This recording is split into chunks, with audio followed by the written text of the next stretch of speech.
Welcome once again, my fellow manipulators of digital fate. I'm Richie, this is Capricorn, and the moment you guys have been waiting for is here. This is the finals match from the Stoneseeker Cup at the Wonders of the First World Championships in Las Vegas. This is Ken Adams against Geoffrey Mott, aka Jester, and this is a game that will go down in the history books. Right up until the end, it could have gone either way. One player had insane potential they were trying to build towards, while the other player was leveraging pretty crazy tempo the entire game, and both players were utilizing some of the same cards, which was really interesting. We're going to check out the entire game from start to finish. It's absolutely nuts. I can't wait for you guys to see it. Before we dive in, please like the video. Please subscribe to the channel. All that stuff helps me a lot. And also, we have a ton more content on the way. We have the finals for the Dragon Cup. We also have the semifinals, my game against Broten. Those videos are coming down the line. We've got top 8 deck analysis for both tournaments. We've got a recap video with a ton of montage footage and interviews. A ton of crazy stuff is on the way, and I can't wait to get that stuff out to you. But this one right here is the championship game, the finals for the Stoneseeker Cup. Let's do it. The finals for the Stoneseeker Cup has begun. Each player will draw a hand of 7 cards and decide if they want to mulligan anything away. We've got Geoffrey Mott on the bottom of the screen, aka Jester, and Ken Adams at the top. We can see a couple of cards in Ken's hand. Looks pretty promising. Looks like he had a Moonfire Crystal Mouse. Jester is going to mulligan away 1 card for sure. It looks like Ken's going to as well. Ken's actually going to mulligan 2, possibly 3. Is Jester going to stick with just the 1? Mulliganing is actually extremely crucial, I feel. Sometimes you need to mulligan the full 3 cards just so that you're 3 cards closer to potential answers to certain big threats in your deck. Jester's still thinking. Looks like he's only going to mulligan the 1 card. Alright, both players will redraw their cards. And it is the beginning of round 1. I believe that Jester is the top seed, so I think he'll be able to start the game going first. And he will. He plays a Blazeholm Volcano. Really interesting land. If he gets to Kingdom 4, he can have one of his wonders there die and trigger an ability to banish the volcano in order to kill everything in the realm. Sometimes you can make effective use of something like this with your own Moonfire Crystal Mouse or Noctarum, things that can sacrifice themselves for free. Looks like Ken's going to also play a land here, Oakthorn's Elysium. Going for that action advantage. If he can play a 3rd Patria land at some point in the game, he can get an extra action out of it. Looks like Jester's going to play Betrayer of Ironskin Clan. Really good card. Somewhat underestimated in the meta right now, I think. It'll get you energy for everything that's ever harvested. Even other wonders that have the harvest ability.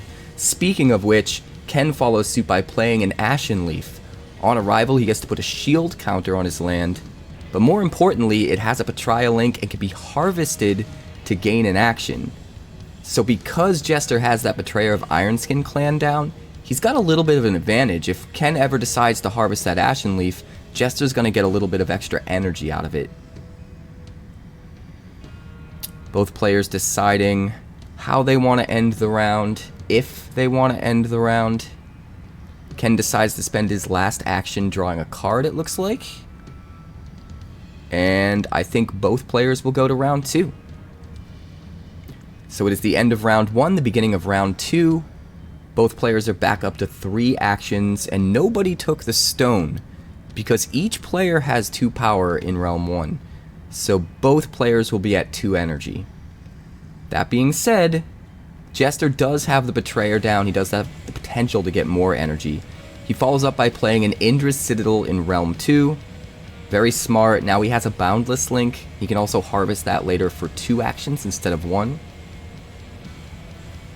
He's definitely pulling ahead as far as energy and potential actions, but Ken counters by playing a Vob Stalker, copying the Betrayer of Ironskin Clan. Actually a really smart play. Now when either player harvests anything, both players will get an energy, so Ken doesn't risk falling behind in an energy deficit. He's going to make sure he's always on par with Jester with how much energy production they both have. That way he can always play something comparable. Jester's going to follow up by playing Ethereal Grove, and he's going to Symbiosis with his own Indra's Citadel. That means he now has 2 lands that can tap for 4 actions total. The only thing is he does have to play them in the same realm, which is a little bit risky. But you have to play the Indra's Citadel into an even-numbered realm in order to utilize the extra action advantage it can give you. Looks like Ken decided to attack and take the stone in 2, and Jester's going to harvest his Blazeholm Volcano to get an action and an energy, giving Ken an energy as well. Let's see what Ken does in response here. He still has a full grip of cards pretty much.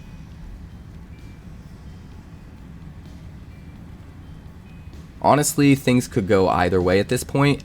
I do feel like having essentially two Indra's Citadels in Realm 2 is a little bit risky. If you were to play something like a Crimson Marauder there, steal the lands, that would be an 8 action swing. Jester decides to play Feline Entity of Dreams.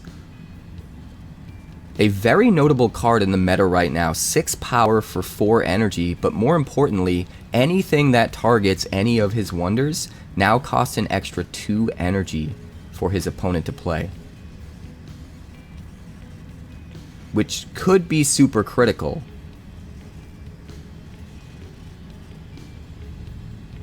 Ken's carefully deciding what his next play is. He decides to harvest the Ashen Leaf, and even though it isn't a land, it does count as a harvest, so both players will gain an energy from that. Does Jester have a response? He has more energy now than he thought he would at this point.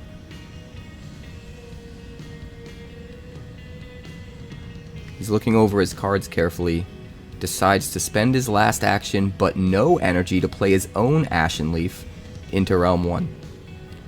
So again, another 2 power wonder that can be harvested, and both players can gain energy off that harvest. Ken decides to play Galen Mosspaw in Realm 2, and our greatest fears have been realized.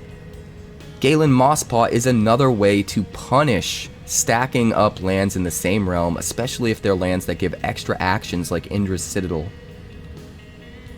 So now Jester can't harvest either of his Indra's Citadels, the original one or the one that's being copied by the Ethereal Grove, but he is going to go ahead and harvest that Ashen Leaf, which will again give both players 1 extra energy. And that Galen Mosspaw was absolutely insane. Not only did it shut off both of Jester's lands that produced double actions, but it gave him exactly 6 power total in Realm 2 so that Jester can't attack and take back the stone. Ken's going to follow it up by playing the Blazing Phoenix Pub into Realm 2. An interesting land. On harvest, it will turn all of his wonders into legendaries and let him untap any legendary wonder he wants, which means at the very least he could untap his Ashen Leaf to get another action out of it and potentially another energy because of his Vob Stalker, which is copying the Betrayer. Looks like Jester decided to take the stone in Realm 1.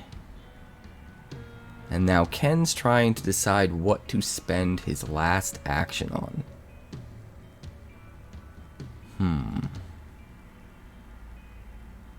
Looks like Ken... Oh, they're marking the first realm with a die to represent the fact that that was the last stone that was taken. And Ken's deciding if he has a follow-up here. And he does. He decides to play a 𝐼𝐈𝐑𝐒 Hopmaster. Not a card that I expected to see in a deck that looks like his so far. Very cheap wonder that on arrival can seek 3 the top of the deck, find a wonder with cost 2 or less and put it straight into play. But he whiffs. He finds 2 big boys.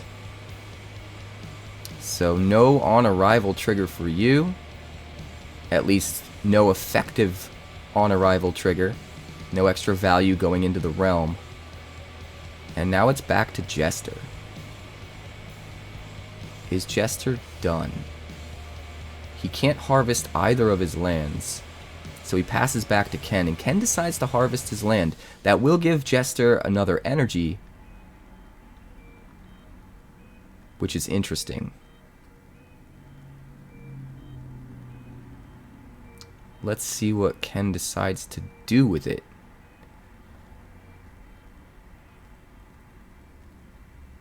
Hard to say. Both players are starting to get in each other's heads right now, it seems like. They've both made a lot of plays for it only being the first 2 rounds of the game. Does feel like Ken's a little bit ahead. He still has some action potential he can use up with that Blazing Phoenix pub, whereas Jester has no harvestable lands. And he decides to play a Cedar Shade Ruins, also into Realm 2. Realm 2 is absolutely stacked at this point, and now they'll go to round 3. So it's the end of round 2, the beginning of round 3. The 3rd realm is unlocked. And it looks like both players will be at 3 actions and 4 energy because each control a stone. They're going to go ahead and draw their card for the round. And since Jester took the last stone, he will get to play first here. Let's see what he decides to do. Looks like he's carefully considering his options, which makes sense for a game with the stakes as high as this one.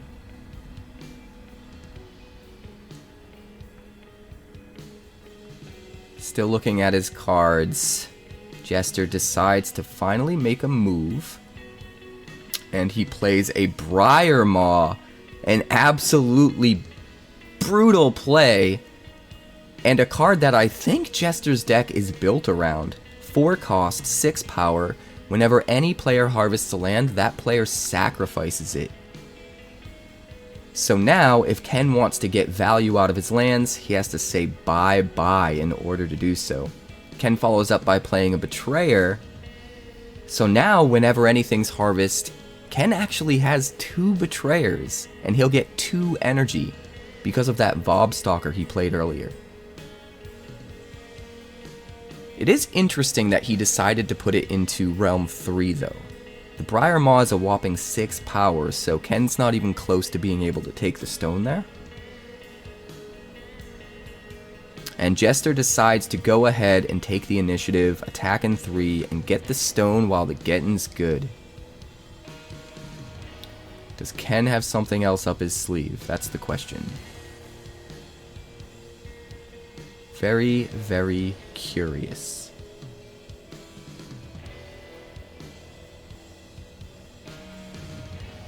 Seems to me that they're discussing whether or not you'll be able to get energy out of the Betrayer when you harvest a land and it has to be sacrificed to the Briar Maw, and you will absolutely have both triggers resolve.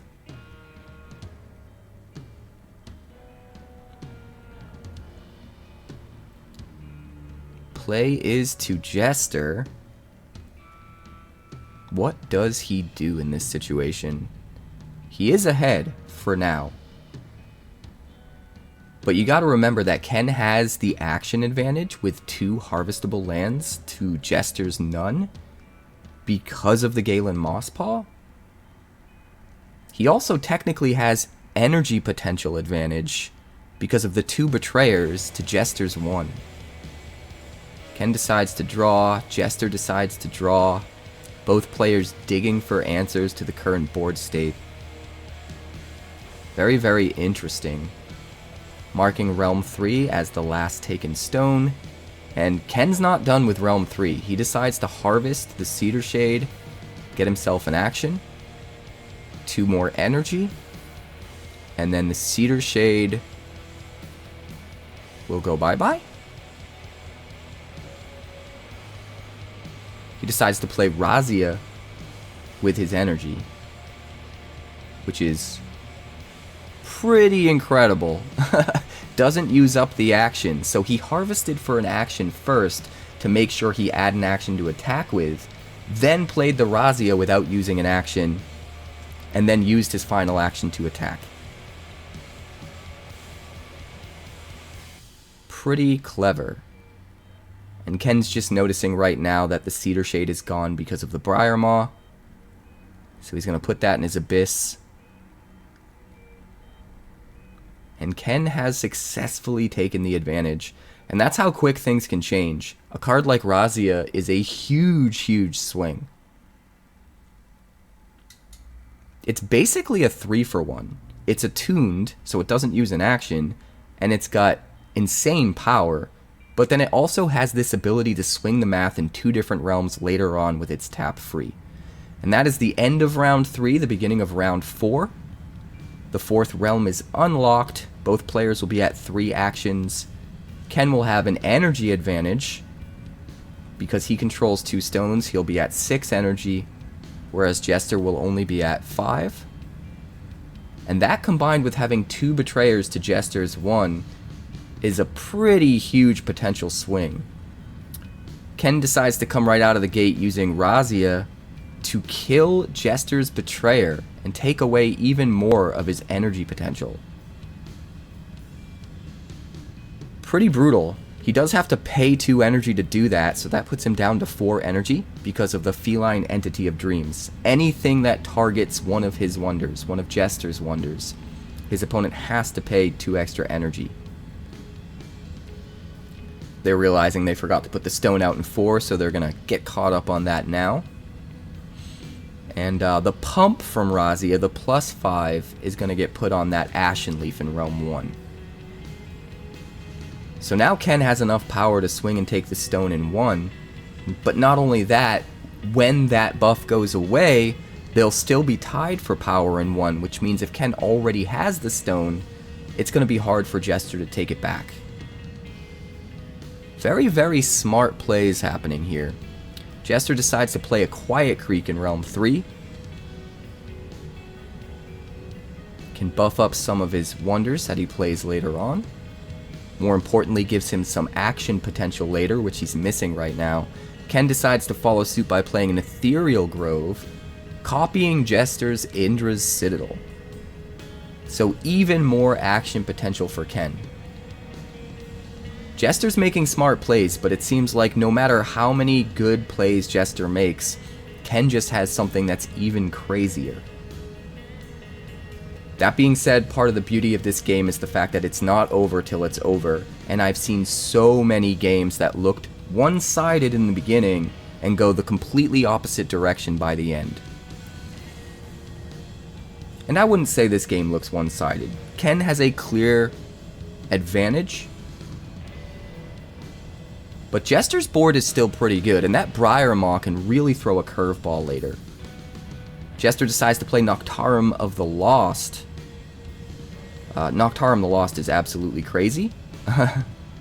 Being able to banish a couple of cards out of Ken's Abyss, but also banish his own Betrayer, and then you have that sacrifice free ability that will allow him to get that Betrayer back to his hand later in the game if he wants.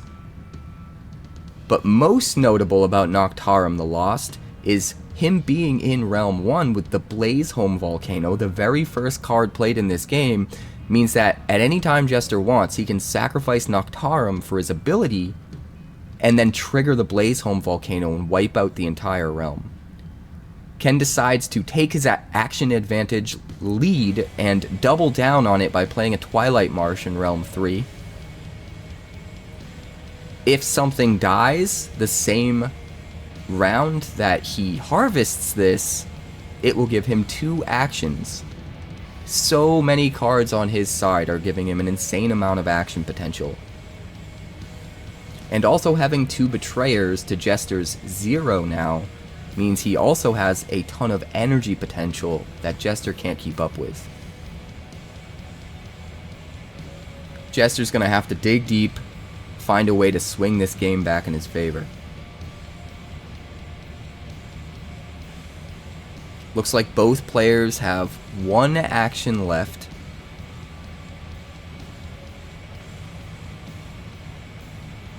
And it looks like Jester might be passing. If both players pass, the round will just end, and neither player will get to use that last action. Sometimes that can be beneficial. It's hard to say who would be in a better position if that happened. Ken has the better board state, but he would also be losing 4 energy, which is a lot more than Jester would lose if they both lose their last action.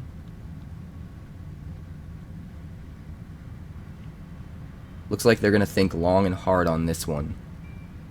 I don't blame them. There's a lot on the line here. The stakes are high. He's thinking carefully. And I guess they both decide to double pass. Each player will lose their last action, and they'll go to round 5. They'll both be at 3 actions. Ken will still have a slight energy lead. He'll be at 7 energy, whereas Jester will be at 6. And I can understand why each player would think it might be beneficial to pass and make the other player lose that last action. Ken's ahead on board, so the less Jester gets to do to catch up, the better it is for Ken. At the same time, from Jester's perspective, making Ken lose that last 4 energy he had, whereas Jester was only going to lose a couple of energy, might make it make sense from his perspective as well. Ken's going to start the round by playing a Chieftain Klee. Very interesting card. Whenever you activate the on-harvest ability of a land, you may activate it in additional time. And now Jester's going to play another Briarmaw. Insane. Now, having the ability stack doesn't really do anything, but what it does do for Jester, along with giving him 6 power in Realm 4, which is pretty huge, is it gives him some redundancy. So if Ken ends up having a piece of removal or some way of getting rid of one of the Briarmaws, there's already another one out, and it's not going to put him into a position where he can harvest without losing lands. Looks like Ken's going to decide to harvest his Blazing Phoenix pub, which is a pretty good decision. He's going to lose that Blazing Phoenix pub to the Briarmaw. It'll get sacrificed, but because he has the Chieftain Klee out, the on-harvest ability gets doubled. He'll get to untap 2 of his wonders, which means both the Razzia and the Ashenleaf could be untapped. And it looks like that's exactly what he's doing. An insanely good play. It is kind of a bummer to lose the Blazing Phoenix pub because of the Briarmaw, but the value he's getting out of it is well worth it. Ken is way ahead now on action potential, and he's still ahead on energy potential because of the 2 Betrayers, but Jester is fighting hard to catch up. And like I said earlier, those Briarmaws could absolutely throw curveballs into the end game and really mess up a lot of things. So Jester decides to play a Vobstalker, copying Ken's Chieftain Klee. It's worth noting that the Vobstalker could have copied a Betrayer. He could have started to gain access to more energy potential, but instead he decided to copy the Klee.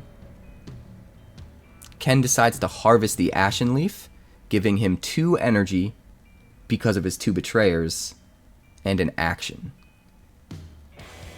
Let's see what Jester does. This is absolutely a pivotal moment in the game for sure. Looks like Ken decides to play Gorash. On arrival, it can destroy something or bring something back. He decides to destroy the feline entity of dreams. It is going to cost him an extra 2 energy to do it. He had a total of 9 energy. and he had to spend all 9 playing the Gorash and targeting the feline entity. But now that the feline entity is gone, he doesn't have to pay any energy tax for the rest of the game in order to target Jester's stuff. Which might be a bit of a tell about what Ken has in his hand. If he has a bunch of other cards that are looking to target Jester's stuff, whether it's removal, or nullify, or things that steal his cards, or whatever the case may be, making sure to use the Gorash now to get rid of the feline entity sets him up to keep some of that energy value later on. It seems like both players are kind of digging for answers to the current board state.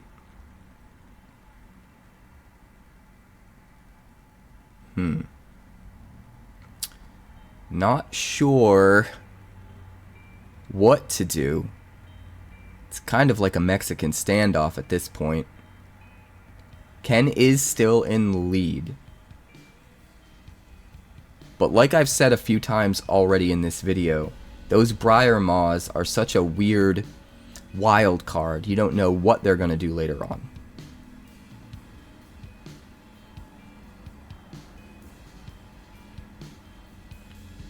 I believe it's to Jester, and he decides to play his own Chieftain 𝐶𝐒, which means now he has 2 Chieftain 𝐶𝐒s.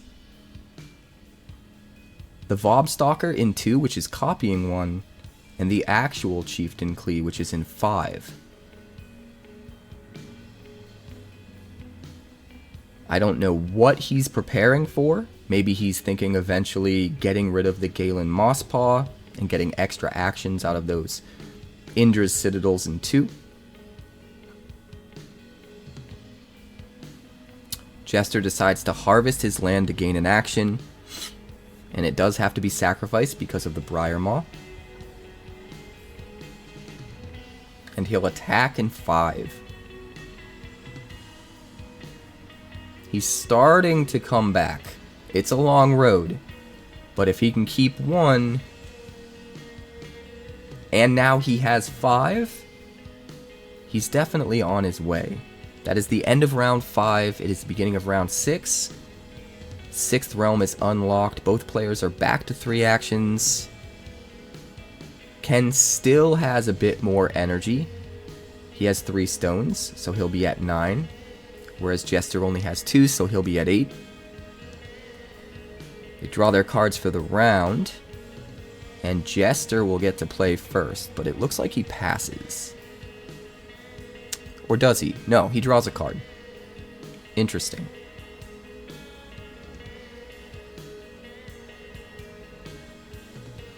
Yeah, it wouldn't make sense for Jester to pass here. He's not in the lead.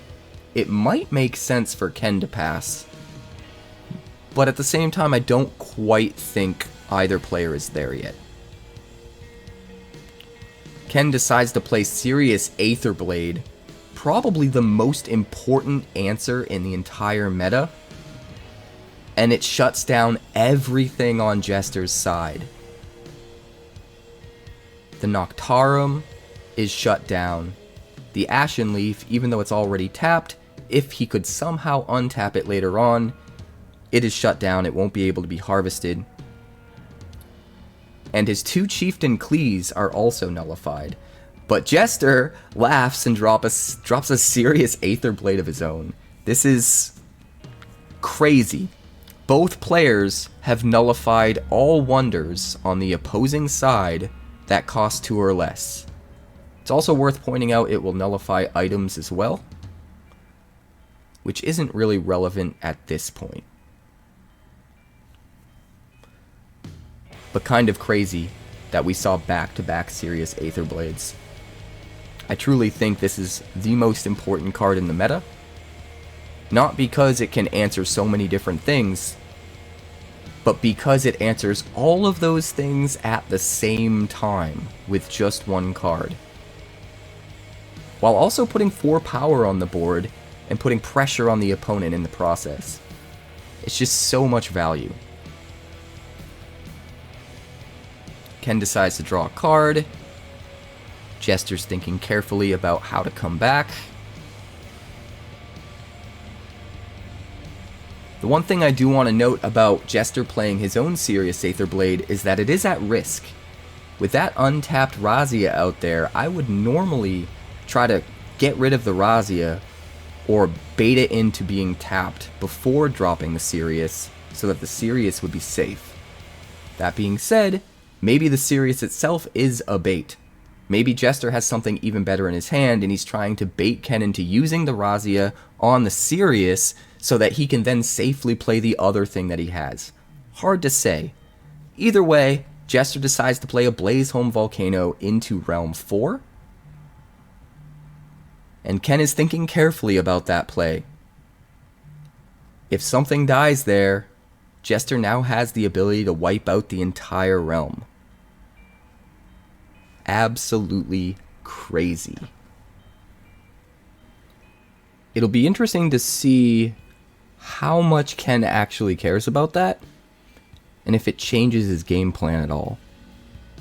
He does have significant power there, having the Gorash. But at the same time, he might not really need that realm. Decides to play a Plant Terror of Ethereal Grove into Realm 5.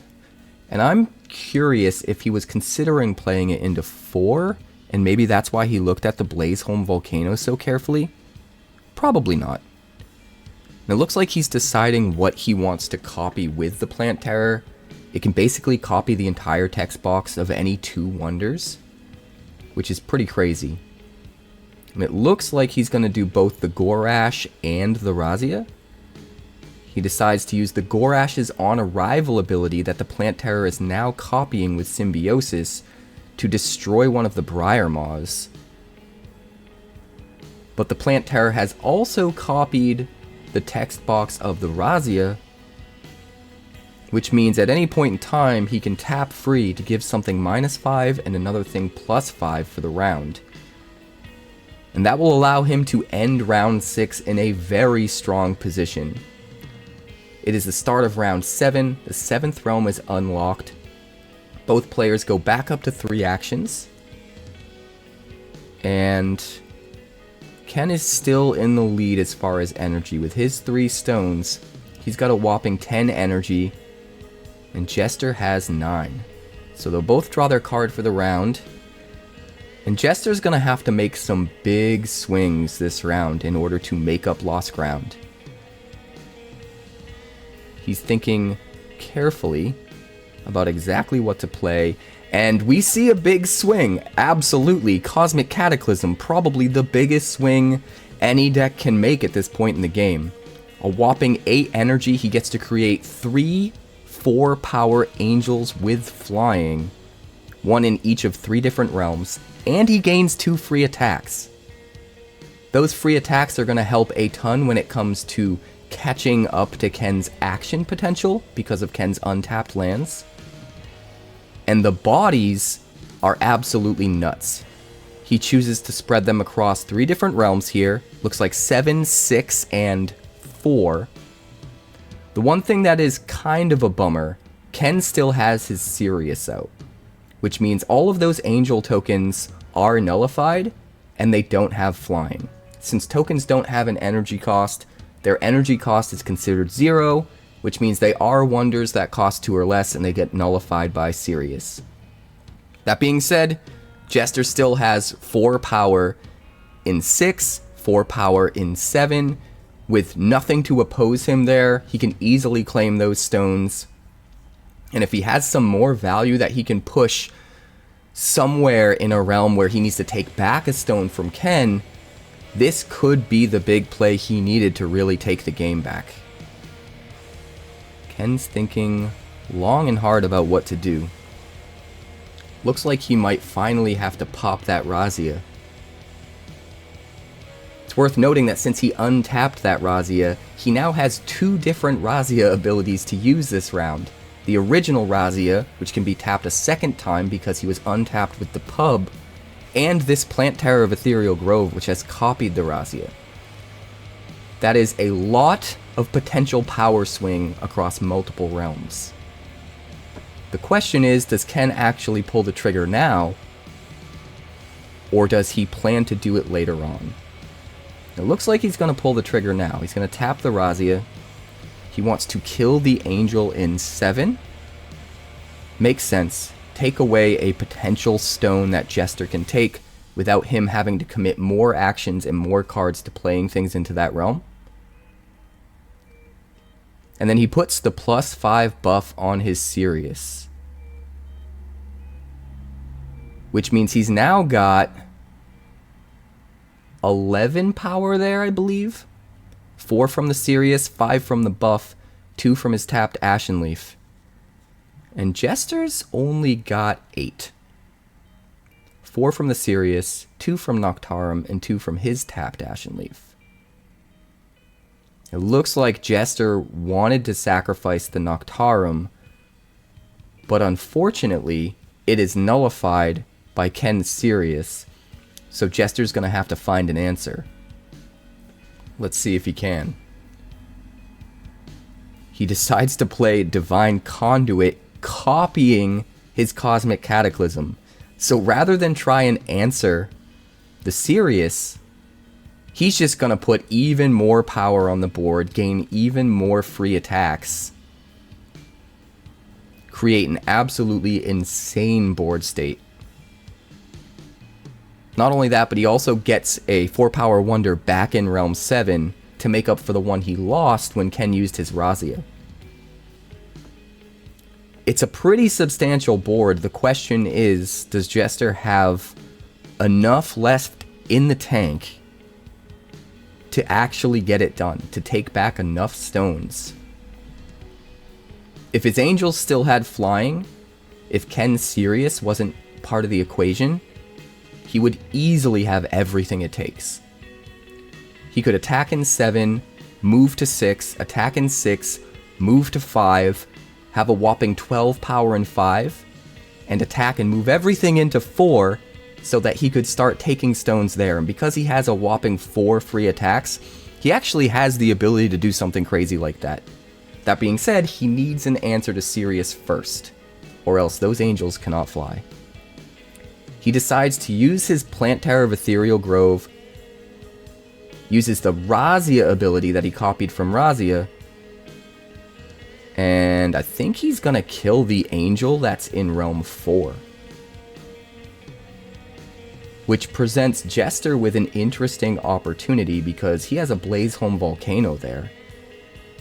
Does he sacrifice the Volcano, banish it, and take out the whole realm? Difficult decision to make. Staring across the board at an opponent's Gorash is definitely scary. That's a lot of power. It's also worth pointing out that Ken chooses to put the +5 power buff on his Ashen Leaf in 1, so that he has even more power there. And Jester decides to go for it. He pops the Volcano. I'm assuming it's a situation where you kinda have to either do it now or never, and he doesn't want to lose the opportunity to wipe that realm out. He follows it up by playing a Cedar Shade Ruins in Realm 1.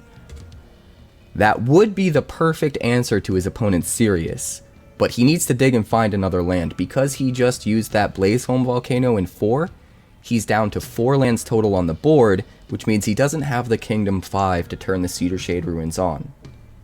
That being said, it's still smart to play the Cedar Shade Ruins out first. That way your opponent doesn't really see it coming. You can dig for another land, or maybe just have one in hand. And if you drop it, all of a sudden, all of that nullification is gone, and you can start to do some crazy stuff. I see a potential line here, and I think Jester saw it as well, where you can sacrifice the Noctarum there to trigger the Blazeholm Volcano to get rid of everything in Realm 1 and take away Ken's advantage there. Not only that, but since he'd lose his Sirius, everything everywhere else would become unnullified, including Jester's Angels. He just needs one more land to turn it all on. He's harvesting for an action. It looks like he's trying to get the actions he can while he can, so that he can maybe dig for the rest of the pieces he needs to make this happen. The question is, what does Ken do?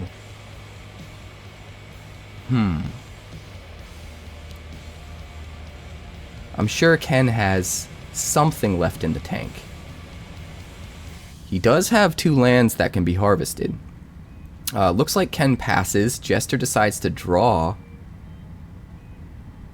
And Ken's going to finally make a move here. He decides to play 𝑊𝑎𝑟𝑎𝑛𝑐𝑒, Nature's Firstborn. An absolutely insane card, super powerful. It allows him to put growth counters on 3 lands, up to 3 lands. You don't have to put them on all 3. And turn them into legendary wonders. With power equal to the number of lands that Ken controls. And it looks like he's doing something really interesting here. He's turning the Cedarshade Ruins that Jester has into a wonder. Because Jester only has 4 lands, now that the Cedarshade Ruins is a wonder, it's a wonder with 0 cost that gets nullified by Sirius. If Ken had waited until Jester had a 5th land out, Cedarshade's Kingdom 5 ability would be active, and it would be protected from its own nullification. But because Ken was able to nullify it before Jester was able to drop a 5th land, that means that Kingdom 5 ability will never trigger, because the ability for it to even turn on in the first place is nullified now. So that completely takes Cedarshade Ruins out of the equation. It's actually a very, very smart play from Ken, and one that I didn't really see coming. It's also worth pointing out he chose not to turn any of his own lands into wonders. Probably because he wanted to make sure they didn't get nullified by Jester's Sirius, the same way that Jester's land is now getting nullified by Ken's Sirius. That being said, I'm not sure if that's entirely the right way to go about it. I feel like maybe the land that Ken has in Realm 1 probably should have still been turned into a wonder to get that extra value, because it's already tapped, and it's a redundant Petrial Link. That being said, we don't know what's in his hand, we don't know what his plans are, so it's hard to say for sure. Ken decides to drop a Chieftain Klee, another one, into Realm 4. Not sure why he's choosing to put it in 4. There's gotta be some kind of reason he has in mind, and it could have to do with what he has in his hand. Jester decides to do one of the only things he can do, which is just attack in 6, take the stone. He's just trying to do what he can with what he's got, with those free attacks he got from the double Cosmic Cataclysm. And Ken's finally starting to harvest his lands, get back some actions. It looks like Ken's in a very strong position now. If Jester's attacking in Realms 7 and 6 without the flying turned on for those angels, it means that he's probably given up hope on trying to find a 5th land to turn on that Cedarshade Ruins. And that might be it. I think Jester was in a position to really take this home under just the right circumstances. He just needed another land. But it's really, really hard to think of all of the possible scenarios and to anticipate something like 𝑊𝑎𝑟𝑎𝑛𝑐𝑒 being played in order to nullify the Cedarshade Ruins. Absolutely crazy. And Ken takes the game. Ken is now your first place champion in the Stoneseeker Cup at the Wonders of the First World Championships in Las Vegas. Absolutely phenomenal performance from both players. A really crazy game that is for sure going to go down in the history books. Briar Mall to get the double triggers on my own. Hey, congratulations. Thank you. Good job, man. Amazing. Yeah.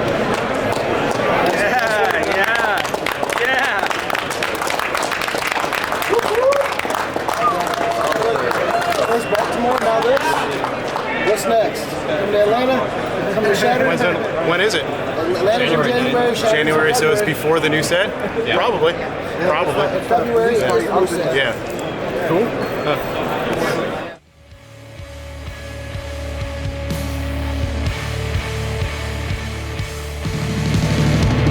Thanks so much for checking out my channel. I'd like to give a huge shout out to all of my patrons over at Patreon. Without you guys, this channel would not be possible, so honestly, thank you from the bottom of my heart for all of your contributions. If you haven't yet, like and subscribe. The more likes we get and the quicker we get them, the bigger this channel will grow and the faster it will grow. I'd love nothing more than this channel to become something very special for you guys, but it's entirely up to you how fast that happens. Also, if you'd like more deck techs, that's somewhere over there. And if you'd like to see what else the channel's been up to lately, that's somewhere up that way. Also, subscribe, circle below, do all the things.